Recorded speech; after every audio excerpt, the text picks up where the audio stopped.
मैं भी आपके जैसा मदरसा में पढ़ा हूँ ना मेरा। हाँ, अभी मैं यहाँ पर सेमिनार में हूँ, मेरे पीछे कमाई हो रही है, मेरा 3 फार्म चल रहा है, मुर्गी फार्म बोलते हैं ना, मुर्गी फार्म, मेरा उससे कोई लेना देना नहीं है। कभी हमने घर में भी मुर्गी नहीं पाला है, कभी हमने घर में भी मुर्गी नहीं पाला है। 3 मुर्गे फार्म खोल दिया हूँ, काम करने वाला काम कर रहा है, वो बेच जा रहा है, मेरे अकाउंट में पैसा गिर रहा है। मेरी बात समझ रहे ना, समझ रहे ना? जब आप हरकत करेंगे तब बरकत होगी, जब आप मेहनत करेंगे तब आपको कुछ मिलेगा। आज मैं इमाम हूँ, मेरे तनख्वाह कुछ भी हो, ठीक है ना, अल्हम्दुलिल्लाह अच्छा ही तनख्वाह है, उतना पैसा मैं फ़ख्र की बात नहीं, तकब्बुर की बात नहीं, पान खा करके थूक देता हूँ। मेरी बात समझ रहे?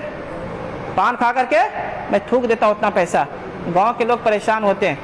तो मेरे भाई, मैं ये चाहता हूँ कि जो चीज़ अभी थोड़ी देर पहले असलम जागीरदार साहब से बात हो रही थी, ये कह रहे थे कि मुझे देख करके ताज्जुब हो रहा है, परेशानी हो रही है। मैं ये सोच में पड़ गया कि जो मौलाना लोग चंदे की दुकान खोलते थे, आज सेहत की फिक्र करके दूर दूर से यहाँ आकर के बैठे। क्या जैसलम साहब, दूर दूर से यहाँ आकर के बैठे। मेरे भाई, हमें चंदा मांगने वाला नहीं बनना है, बल्कि चंदा देने वाला बनना है, चंदा देने वाला बनना है, ठीक है ना? अब आइए, ये कैसे हो सकता है? ये पॉसिबल है, ये पॉसिबल है। मेरी बातें आप लोग बहुत जानते हैं, ज़्यादा नहीं बताऊंगा, बस इतना कहूँगा, अगर आप चाहें तो आप बहुत कुछ कर सकते हैं। मस्जिद के अलावा, मदरसे के अलावा आपके बहुत सारे इनकम के ज़राए हो सकते हैं, अगर आप चाहें। अगर नहीं चाहते तो कुछ नहीं हो सकता है, आप कुछ भी नहीं कर सकते हैं। कोशिश अगर आपकी होगी तो अल्लाह तबारक व तआला के फजल से अल्लाह आपको हर जगह कामयाबी अता करेगा। अभी एक बात और मैं आपको बताता हूँ। बहुत तकलीफ़ होता है, कभी कभी बहुत तकलीफ़ होता है। क्यों मालूम है मेरे भाई? कुछ दिन पहले एक आलिम दीन का कत्ल कर दिया गया, एक आलिम दीन का कत्ल कर दिया गया। कोई उसका पुरसाने हाल नहीं, कोई उसका मददगार नहीं, कोई उसके तरफ से केस लड़ने वाला नहीं। अब मुझे बताइए, जिस आलिम दीन का कत्ल किया गया, उनके बीवी बाल बच्चों का क्या, उनके घर वालों का क्या? वो गांव में किसी को नहीं मारा, किसी दूसरे को नहीं मारा, बल्कि बेचारा मजबूर, परेशान, मजलूम आलिम है ना, तो जो चाहता है, जो आता है आलिम को मार देता है, जो आता है आलिम को बोल करके चला जाता है, जो भी आता है आलिम को सुना देता है। आप अगर 3 वक्त की नमाज मस्जिद पढ़ाने नहीं जाएंगे, अभी कारी साहब किबला ने एक बात कही थी, वो मेरे लिए पॉइंट बन गया है। कमेटी वाले आपको तलाक दे देंगे, कमेटी वाले आपको तलाक दे देंगे। यार, बीवी को तलाक देता है 3 तलाक, आपको एक ही तलाक में बोलेंगे जाओ घर जाओ। आपकी ये हाल कि आज उलमा-ए कराम के हालात आप जानते हैं ना, उलमा-ए कराम के हालात आप जानते हैं। अगर आप 30 साल से इमामत कर रहे हैं, 35 साल से इमामत कर रहे हैं, मैं अपने तजर्बे की बात आपको बता रहा हूँ। मंगलोर की सरजमीन पे काप करके इलाका है, काप में एक आलिम साहब, मिसबाही आलिम साहब, पुराने दौर के आलिम साहब थे, 35 साल से इमामत कर रहे थे। कितने साल से? 35 साल से इमामत कर रहे थे। एक छोटी सी गलती ये थी कि वो मस्जिद नमाज पढ़ाने के लिए वक्त पे नहीं पहुंचे, बेटी के शादी में मसरूफ हो गए थे। कमेटी वालों ने उनको क्या किया, समझ गए? उनको निकाल दिया, ठीक है ना? ये तलाक दिया, ये लफ्ज़ मत। तो कमेटी वालों ने क्या किया? तलाक दे दिया ना, ठीक है ना? कमेटी वालों ने उनको निकाल दिया। तो मेरे भाई, सिर्फ इतना ही नहीं, आप जितने भी उलमाए कराम के हालात आप देखेंगे, उनके अंदर एक डर है, एक खौफ है, एक अंदर से खौफ है, एक मतलब समझ लीजिए कि आलिमों के अंदर एक अजीब सा एक डर वो महसूस करते रहते हैं कि यार कोई गलती ना हो जाए, कोई गलती ना हो जाए, नहीं तो यहाँ से मुझे जाना पड़ जाएगा, मुझे यहाँ से निकलना पड़ जाएगा। मेरे भाई, मैं ये कहता हूँ कि जो मुतवल्ली है, जो सदर है, उसको सुन्नत के मुताबिक पेशाब करना भी नहीं आता, उनको सुन्नत के मुताबिक गुस्ल करना भी नहीं आता।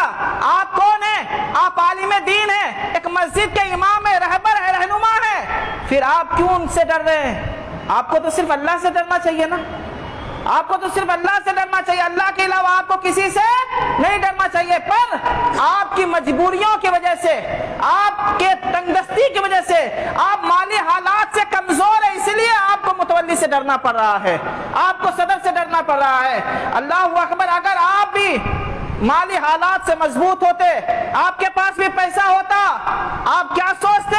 यार ये एक मस्जिद क्या, इसे छोड़ दूंगा, फी सबीलिल्लाह दीन का काम करूंगा, फी सबीलिल्लाह दीन का काम करूंगा। आइए मैं आपको बताता हूं, आप लोग तवज्जो के साथ सुनो, मेरी बात समझ में आ रही मेरे भाई?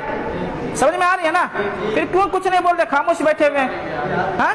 तो एक छोटा बच्चा का, जिसकी उम्र 18 साल की थी, आप लोगों ने अखबार में देखा ना, अखबार में देखा, वो खुदकुशी करके मर गया, वो खुदकुशी करके मर गया।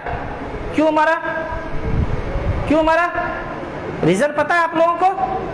एक बच्चा जो कि 18 साल का है, हाफिज कुरान है, आलिम दीन है, एक मस्जिद का इमाम है, सब कुछ ठीक ठाक चल रहा था। 18 साल की उम्र में दुनिया की फिक्र नहीं होती है, ज्यादा दुनिया के बारे में सोचता नहीं है कोई, वो बच्चा फांसी लगा के क्यों मरा? आप लोगों को पता है इसके ताल्लुक से? मालूम है क्यों मरा? वजह क्या है? इसलिए वाज बाबा, उनकी 3 बहन थी, 3 बहन थी, शादी करने के लिए उनके पास कोई रकम नहीं था, बहन जवान हो गई थी। बिहार में, यूपी में ऐसा होता है कि आपको शादी करने के लिए कम से कम एक पल्सर गाड़ी देना पड़ता है, या तो 3 लाख रुपए आपको कैश देना पड़ता है। बिहार में, यूपी में खास करके ये क्या होता है, या तो 3 लाख रुपया कैश देना है, या तो एक पल्सर गाड़ी देना है। वो भी वहां पर चपरासियों का एक ये लगा हुआ है मेनू लिस्ट, जैसे हम लोग जाते हैं बिरयानी खाने, 120 रुपया बिरयानी, फुल प्लेट, ये प्लेट वो प्लेट लिखा रहता है होटल में, उस तरह बिहार में एक मेनू बना हुआ है कि ये अगर चपरासी है तो इसका ये रेट है, अगर कोई वो गाड़ी का काम करता है, घर बनाता है, तो उसका ये रेट है, अगर कोई टीचर है तो उसका ये रेट है, अगर कोई डॉक्टर है तो उसका ये रेट है, पूरा रेट बना हुआ है। यहाँ पर सारे उलमा किराम में पूछ सकते हैं, पूरा रेट बना हुआ है। ये बिहार में चल रहा है, बिहार में चल रहा है। उसके ताल्लुक से जुमा में बयान करता हूँ, उसके ताल्लुक से नहीं बोलना है, बल्कि अपना मकसद मैं आप लोगों तक पहुँचाना चाहता हूँ। मेरे भाई, अगर आपकी बेटी की शादी हो, आपकी बेटी की शादी हो, अगर आपको 3 लाख रुपए, 5 लाख रुपया कैश देना पड़ जाए आपकी बेटी की जिंदगी के लिए, आपकी बेटी के जिंदगी के लिए, सलामती के लिए, अच्छा घर में रिश्ता करने के लिए, अगर 5 लाख रुपया आपको देना पड़ जाए तो आप कहां से देंगे? कहां से देंगे? आपके पास क्या ऑप्शन होगा? आप साल में कमाते हैं 1,20,000, 1,30,000 कमाते, साल में आपकी इनकम कितनी है? 1,20,000, 1,30,000 है, वो भी खा पी करके खत्म हो जाता है, आपके पास कुछ बचता नहीं है, फिर आप बेटी की शादी कैसे करेंगे? बताए ना मेरे भाई, आपके पास क्या ऑप्शन है? या तो आप चंदा मांगेंगे, या तो आप सूद पे पैसा लेंगे, यही 2 ऑप्शन आपके पास। या तो आपको भीख मांगना होगा, या तो किसी के पास सूद पे पैसा लेना होगा। अगर आप भीख मांगते हैं तो आपके मस्जिद के दरवाजे पे जाकर के दस्तक देना होगा, लोगों से कहना होगा, लोगों आज तक मैं इमाम था, तुम्हारा नमाज पढ़ाता था, तुम्हारे बच्चों को कुरान पढ़ाया, अब मेरी बेटी की शादी 1 लाख रुपया दे दो। कोई देगा? कोई देगा? 10-10 रुपया आपकी झोली में डालेगा, भीख मंगा बना करके चला जाएगा। उस वक्त आपका पुरसाने हाल कोई नहीं होगा, आपका मदद करने वाला कोई नहीं होगा। तो मेरे भाई, एक ये है, आपको एक तरफ इज्जत को खत्म करना होगा, दूसरी तरफ जो सूद ब्याज पे आप पैसा लेंगे, जिंदगी भर आप सूद देते देते आपकी जिंदगी गुजर जाएगी, आप असल पैसा नहीं दे सकेंगे। सूद ब्याज देते देते आपकी जिंदगी खत्म हो जाएगी, आप असल पैसा नहीं दे पाएंगे। तो मेरे भाई, आपके पास ऑप्शन क्या है? अगर आप चाहते हैं कि आप अपने बीवी के हुकूक को पूरा करें, आप अपने बच्चों के हुकूक को अदा करें, माँ बाप के हुकूक को अदा करें, तो आपको तिजारत करना होगा, बिजनेस करना होगा।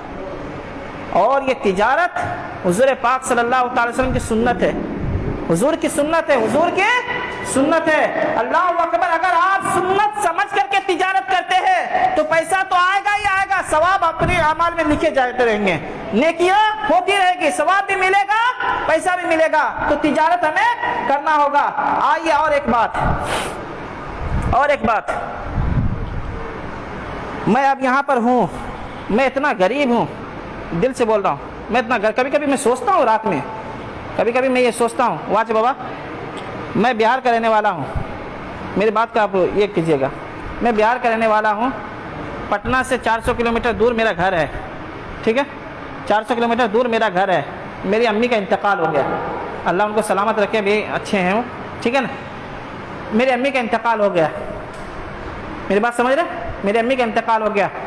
अब जनाजे की नमाज़ पढ़ाने की मेरी अम्मी को ख्वाहिश थी कि मेरा बेटा आलिम दीन है, हाफिज़ कुरान है, मेरा बेटा आकर के जनाजे की नमाज़ पढ़ाएगा। अब आप मुझे बताइए कि मैं कैसे पहुंचूंगा अपनी अम्मी की जनाजे की नमाज़ पढ़ाने। मैं कर्नाटक में हूँ, गुलबर्गा में हूँ, कैसे पहुंचूंगा बताइए। मेरी अम्मी के जनाजे की नमाज़ समझ लीजिए सुबह इंतकाल हुआ तो शाम में जनाजे की नमाज़ है, सुबह इंतकाल हुआ तो शाम में जनाजे की नमाज़ है। अब बताइए मैं कैसे पहुंचूंगा, मैं अपनी अम्मी की जनाजे की नमाज़ कैसे पढ़ाऊंगा? बोलो मेरे भाई, कैसे जाऊंगा? किससे? चलिए आपको घंटा भी जुड़ा देता हूं, आपको घंटा भी जुड़ा देता हूं। सुबह 9 बजे मेरी अम्मी का इंतकाल हुआ, मैं ये सोचता हूं इसलिए मैं बोल रहा हूं। सुबह 9 बजे मेरी माँ का इंतकाल हुआ, अब शाम में जनाजे की नमाज है कितने बजे? 6 बजे। मैं इमाम हूं, 6000 मेरा तनख्वाह है, 6000 मेरा तनख्वाह है। बोलो मेरे भाई, 6000 मेरा तनख्वाह है। आप फ्लाइट की टिकट चेक करके देखिए आज का कितना है, चेक करके देखो मेरे भाई। 15,000 तो होगा ना, 20,000 तो होगा ना, है कि नहीं? अब बताइए मैं कैसे जाऊंगा, कैसे जाऊंगा? बोलिए तो सही। सबसे पहली बात यह है कि वक्त की किल्लत है, वक्त की किल्लत है। दूसरी बात यह है कि हमें किसी से भीख मांगना होगा, किसी से मांगना होगा ना, किसी का मोहताज बनना पड़ेगा। कभी आपने सोचा ये सब? यार इमाम बन गए हो, आलिम बन गए हो, हाफिज बन गए, अच्छी बात है, नमाज पढ़ा रहे हो, अच्छी बात है, मस्जिद में इमामत करो, मैं मना नहीं कर रहा हूं। यार इमामत करना, यार आलिम बनना, इल्म हासिल करना फर्ज है, इमामत करना कोई फर्ज नहीं है। नमाज पढ़ना फर्ज है, नमाज पढ़ाना फर्ज नहीं है। इतने सारे मुफ्तियान इकराम को फतवा दिखाओ, किसी का फतवा है कुछ? नमाज पढ़ना फर्ज है, नमाज पढ़ाना फर्ज नहीं है।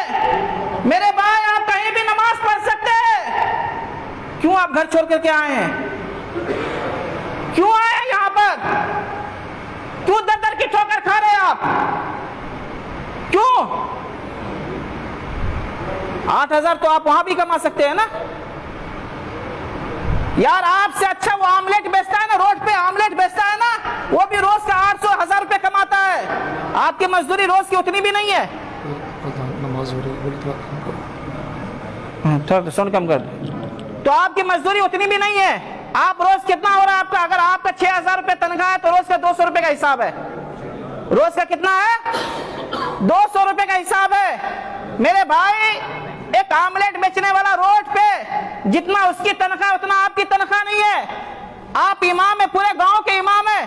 कोई पैदा होता है तो अजान आप देते हैं, कोई मरता है तो जनाजे की नमाज आप पढ़ाते हैं, जिंदगी की शुरुआत के लिए निकाह करना हो तो निकाह आप पढ़ाते हैं, सबसे अहम काम आप करते हैं, फिर आपका तनख्वाह इतना कम क्यों है? मुझे उससे भी शिकायत नहीं है, मुझे उसकी भी शिकायत आपसे नहीं है। शिकायत उनसे है, वो जोहला से, वो जाहिलों से जो के बने बैठे हैं। उनको सब की फिक्र है, उलमा की फिक्र नहीं, दीन की फिक्र नहीं है। आज बाबा कभी कभी ऐसा होता है ना, अच्छे अच्छे आलिम दीन ओमिनी लेकर के अतर बेचने निकल जाते हैं, मस्जिद में इमामत नहीं करते। ओमिनी लेकर के गांव में मोहल्ले में निकल जाते अतर बेचने के लिए, टोपी बेचने के लिए, मस्जिद में इमामत नहीं करते। वो क्यों नहीं करते पता है? उनको पता है कि उनको ज्यादा से ज्यादा तनख्वाह मिलेगा तो 8,000 मिलेगा, 10,000 मिलेगा, 12,000 मिलेगा। गुलबर्गा जैसा शहर होगा तो ज्यादा से ज्यादा 14,000 मिलेगा, उससे ज्यादा नहीं मिलेगा। उससे ज़्यादा नहीं मिलेगा, है ना। तो मेरे भाई अगर आप अतर बेचने जाएंगे ना तो रोज़ 2000 कमा करके आएंगे। अतर बेचने जाएंगे तो रोज़ 2000 कमा करके आएंगे। तो मेरे भाई मैं आपसे ये नहीं कह रहा हूं कि आप इमामत छोड़ दे, नहीं, छोड़ना नहीं है, छोड़ना नहीं है। आपको इमामत भी करना है, पर जरिया मुआश आपको इमामत को नहीं बनाना है। जरिया मुआश आपको इमामत को नहीं बनाना है। आप मदरसे में पढ़ा रहे हैं, आपको जरिया मुआश उसको नहीं बनाना है, बल्कि आपका जरिया मुआश कुछ और होना चाहिए, यानी कि बिजनेस होना चाहिए। फी सबीलिल्लाह, अल्लाह को राज़ी करने के लिए आप इमामत कीजिए, अल्लाह को राज़ी करने के लिए आप इमामत कीजिए।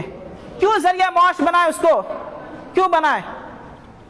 मेरी बात का आप लोगों ने जवाब नहीं दिया, मेरी बात का आप लोगों ने जवाब नहीं दिया। मुझे बताए ना कि मैं अपनी जम्मी के जनाजे की नमाज पढ़ाने कैसे पहुंचूंगा।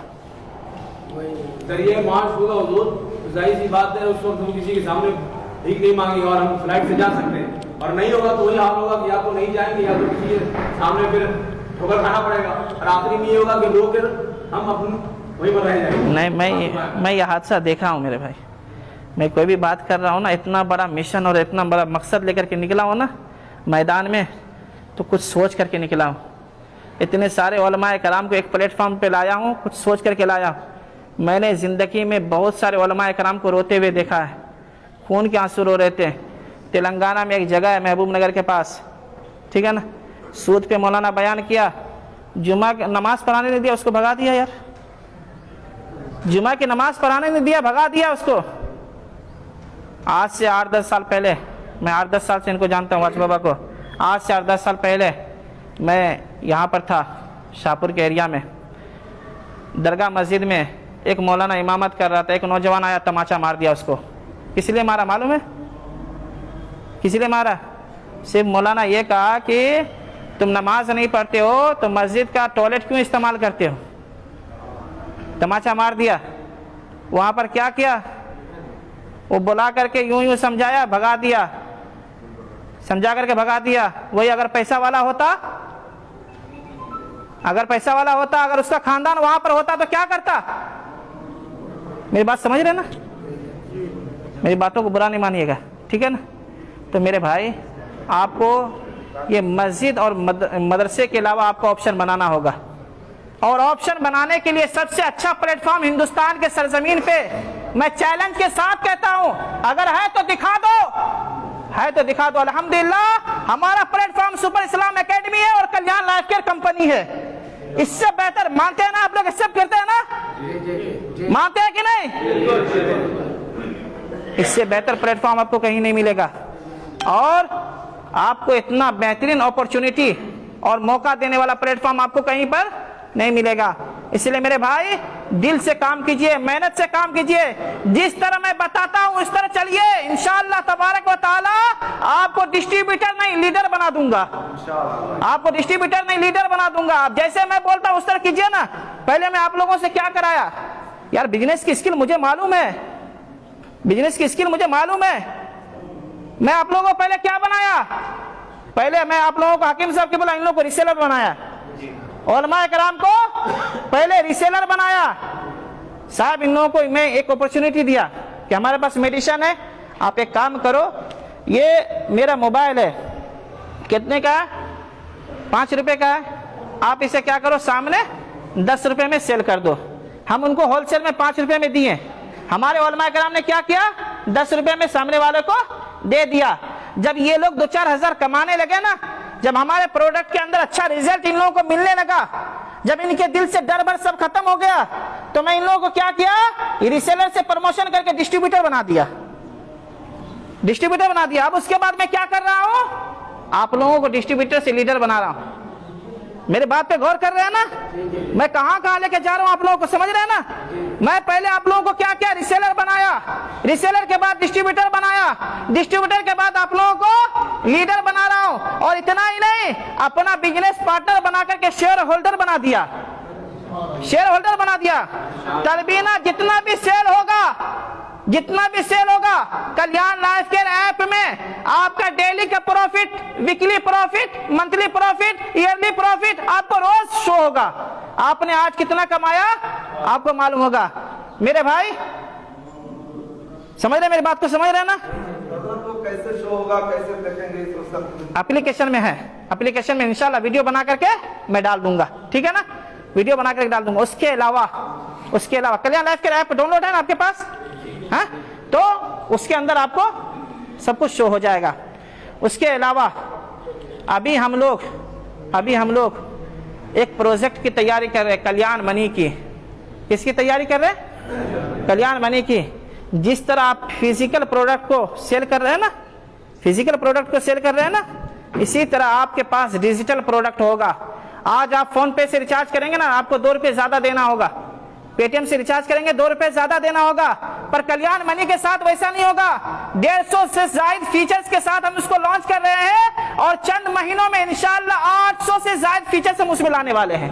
आपको पान कार्ड बनाना है, आप हमारे ऐप के जरिए से बना सकते हैं। किसी को पैसा भेजना है या लेना है, आप हमारे ऐप के जरिए से कर सकते हैं। रिचार्ज करना या किसी भी तरह का रिचार्ज हो, आपको 4 से 5% आपको कमीशन मिलेगा। तो मेरे भाई बहुत बड़ा प्लान है, मिशन भी बड़ा है, विजन भी बड़ा, मकसद भी बड़ा है। पर आपको जो है ना सच्चे दिल से और पक्के दिल से साथ आना होगा, साथ चलना होगा।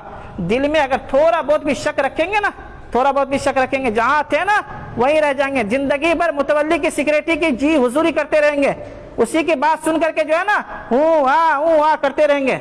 और जब भी कोई पैसा मांगेगा ना 5000 दो, तो बोलेगा कि 1 महीना इंतजार करेंगे, रुको तनख्वाह मिलेगा तो भेजेंगे। जिंदगी भर आपके साथ यही होगा। अगर आप बिजनेस करेंगे ना, आपके साथ ऐसा नहीं होगा, ठीक है ना मेरे भाई? इंशाअल्लाह तबारक व तआला बहुत सारी बातें करने की थी, मैं अपना रूट चेंज कर दिया इसलिए कि हमारे बीच खास मेहमान तशरीफ लाए। इंशाअल्लाह उनके हाथों से हम आप लोगों को सर्टिफिकेट देंगे, ठीक है? तशरीफ लाएं।